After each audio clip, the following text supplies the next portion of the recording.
warahmatullahi wabarakatuh. Perkenalkan, nama saya Meli Wahyuna dari kelompok 6. Di sini saya dan teman-teman yang lain akan mempresentasikan video kami yang berjudul Kebebasan dan Demokrasi dalam Pendidikan Islam. Assalamualaikum warahmatullahi wabarakatuh. Perkenalkan, nama saya Mary Sasmita Widiati, anggota dari kelompok 6 Sosiologi Pendidikan Agama. Assalamualaikum warahmatullahi wabarakatuh. Perkenalkan, nama saya Miftahul Jana, anggota dari kelompok 6 Sosiologi Pendidikan Agama. Perkenalkan, nama saya Mina Arifah. Saya akan menjelaskan tentang kebebasan dalam pendidikan Islam. Kita mengenal dengan liberalisme, yang mana liberalisme merupakan paham kebebasan, di mana manusia memiliki kebebasan untuk mengembangkan pemikiran sesuatu dengan apa yang dikehendaki. Prinsip-prinsip liberalisme yang memberi kebebasan kepada manusia untuk bebas dalam menyampaikan pikiran dan gagasan tidak bertentangan dengan Islam. Malah menggunakan akal untuk berpikir merupakan fitrah kemanusiaan. Karenanya, tidak masalah kebebasan berpikir masuk dalam pendidikan Islam, selagi tidak keluar dari otoritas keagamaan umat Islam berupa Al-Quran. Oke, di sini saya akan menjelaskan tentang pengertian demokrasi pendidikan Islam. Yang pertama, demokrasi itu sendiri berasal dari bahasa Yunani, yaitu demos yang artinya rakyat dan kratos yang artinya pemerintahan. Jadi demokrasi adalah suatu bentuk pemerintahan yang kekuasaan di tangan rakyat. Atau simpelnya, secara sederhananya, demokrasi adalah dari rakyat, oleh rakyat, dan untuk rakyat. Kemudian kita akan membahas tentang tokoh yang berpendapat tentang demokrasi pendidikan. Yang pertama itu ada Zaki Badawi.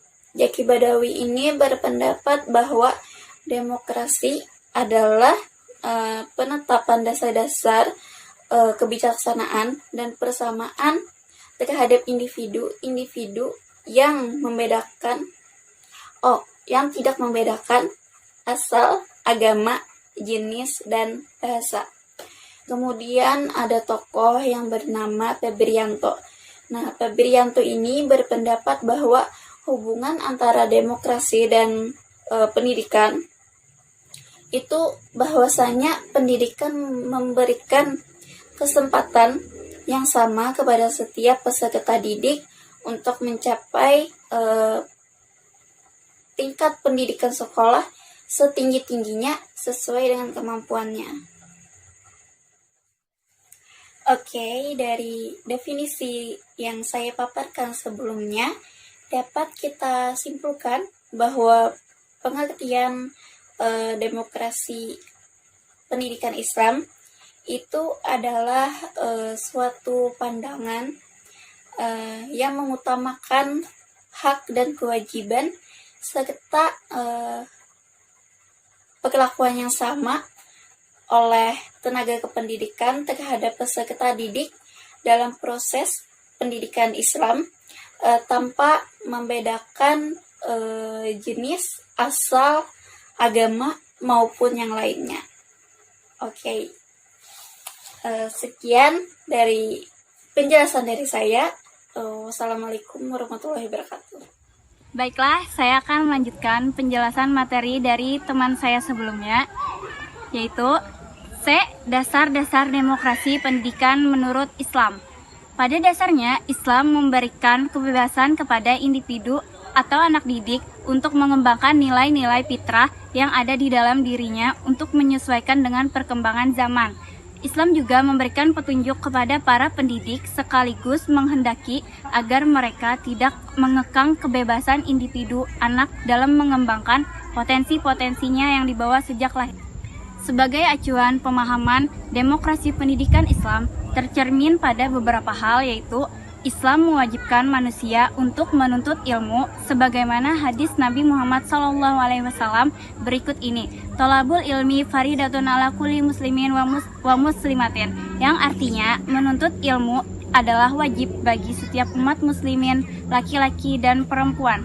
Hadis tersebut mencerminkan bahwa di dalam Islam terdapat demokrasi pendidikan di mana Islam tidak membedakan antara muslim laki-laki dan muslim perempuan dalam kewajiban menuntut ilmu. Pedoman pelaksanaan demokrasi pendidikan Islam.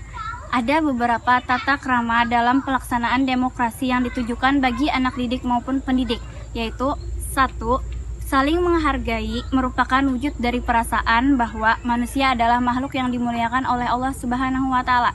2. Penyampaian pengajaran harus dengan bahasa dan praktek yang berdasar atas kebaikan dan kebijaksanaan. 3. Memperlakukan semua anak didik secara adil.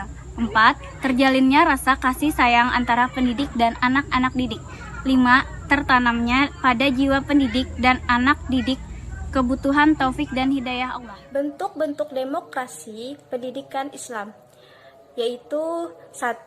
Kebebasan bagi pendidik dan peserta didik. Nah, kebebasan di sini meliputi kebebasan berkarya, mengembangkan potensi, dan berpendapat. Yang kedua, persamaan terhadap peserta didik dalam pendidikan Islam.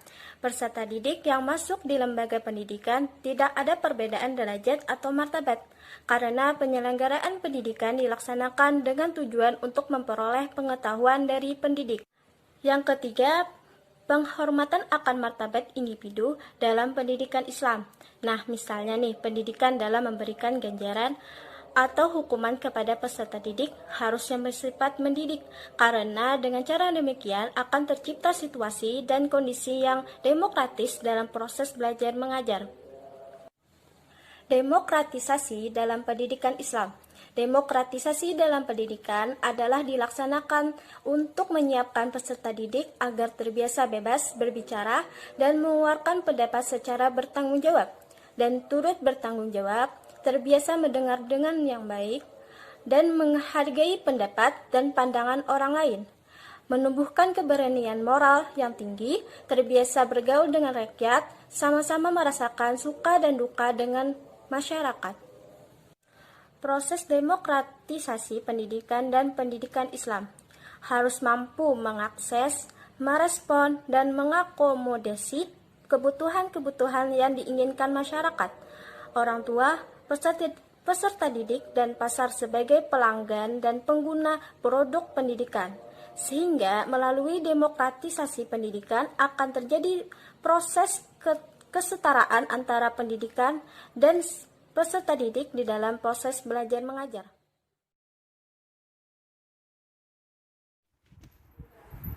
Jadi kesimpulannya, kebebasan adalah keadaan di mana seseorang bertindak sesuai dengan keinginannya, di mana manusia memiliki kebebasan untuk mengembangkan pemikiran. Oleh karena itu, tidak masalah kebebasan berpikir masuk dalam pendidikan Islam, selagi tidak menentang otoritas keagamaan yang berupa Al-Quran dan hadis. Dan sarannya adalah hendaknya kebebasan dan demokrasi dalam pendidikan Islam tetap berpegang pada kaidah-kaidah yang berpedoman Al-Quran dan hadis, sehingga akan terwujud proses kesetaraan antara pendidik dan peserta didik di dalam proses belajar mengajar yang sesuai diajarkan dan dipraktikkan oleh Nabi Muhammad SAW. Terima kasih. Salah hilap mohon maaf. Wassalamualaikum warahmatullahi wabarakatuh.